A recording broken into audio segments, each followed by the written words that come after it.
আজ এই বৃষ্টি দিনে আমার মন কেমন করে। কত জানা অজানা স্মৃতি মনের মাঝে ভিড় করে।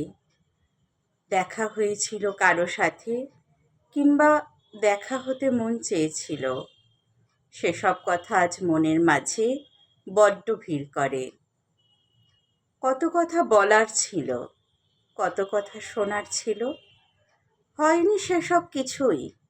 সময় গেছে চলে, থেকে গেছে সেসব স্মৃতি হয়ে মনের মাঝে নিজের মতো করে। জানি আজ সেসব মূল্যহীন অন্য কারো কাছে। বলার মতো কত কথাই থাকে এবং আছে।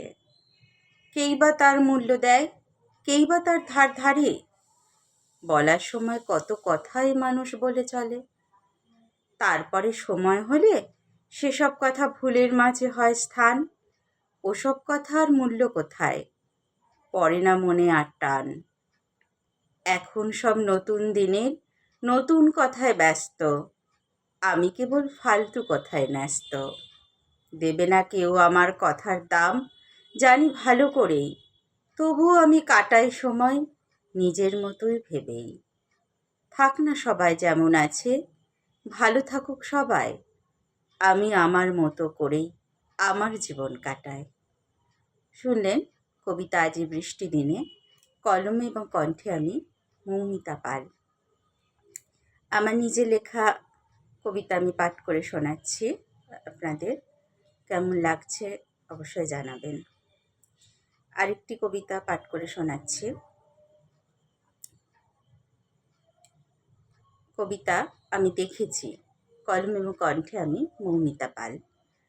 আমি দেখেছি জীবনের কাঠিন্য, আমি দেখেছি কত কঠিনতা দিয়ে চারিদিক জড়ানো। আমি দেখেছি বাস্তবতা কাকে বলে, কতটা পথ পেরোলে আশার দেখা মেলে। তবু আমি স্বপ্নের কাছে নিজেকে বেঁধে রাখতে চাই, স্বপ্ন নিয়েই এই জীবনে বাঁচতে চাই। কঠিনতা আসে আসুক, এই মন ভাসে ভাসুক, যত খুশি টলমল করে করুক, তবুও স্বপ্নের কাছে বেঁধে থাকা এই মন একদিন আশার আলো দেখতে চায়। সব প্রতিকূলতা শেষে স্বস্তির নিঃশ্বাস ফেলে জীবনকে বরণ করে নিতে চায়। জীবনের কাছে এইটুকুই চাওয়া এই মনের, বাকি সব যাপিত যা কিছু চিরন্তন, তার নাম যাপন কথা। এই হলো জীবনের সার সত্য, এই হলো জীবন কথা।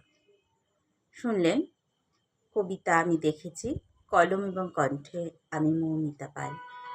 আমার নিজের লেখা দুটি কবিতা পাঠ করে শোনালাম। কেমন লাগলো অবশ্যই জানাবেন। ধন্যবাদ জানাই।